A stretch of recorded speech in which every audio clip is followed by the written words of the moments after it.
Bonjour et bienvenue sur DigiSchool. Je suis Floriane Charton, votre professeure de sciences économiques et sociales. Aujourd'hui, nous allons étudier l'ordre politique et plus précisément l'état de droit.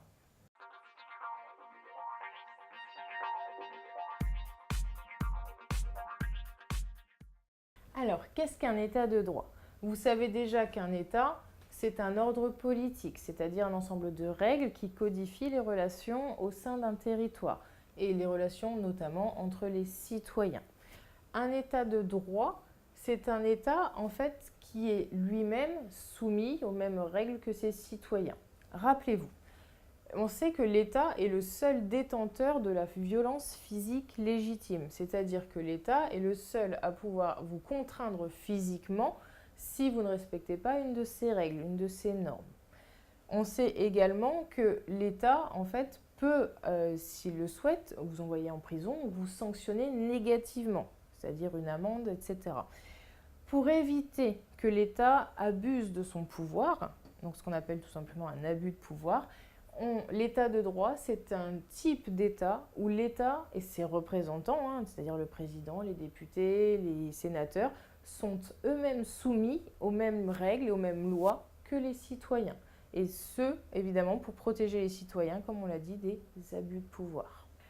Alors, quel est le lien entre état de droit et démocratie? Tout d'abord, la démocratie, rappelons ce que c'est simplement.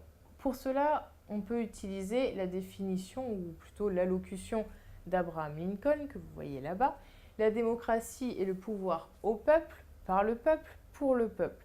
C'est-à-dire que nous avons, nous, citoyens, délégué une partie de notre pouvoir et nous l'avons remis, en fait, à des représentants.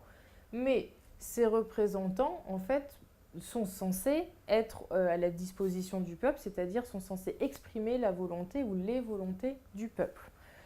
Pour ce faire, il a été vu comme nécessaire que la loi soit également appliquée en fait par l'État. C'est-à-dire que non seulement l'État fait appliquer ses lois, mais lui-même se soumet à ses propres lois. Ce qui évite, comme on l'a dit, des abus de pouvoir. Ça évite qu'un président ou un sénateur ou un maire abuse en fait des pouvoirs que nous lui avons confiés.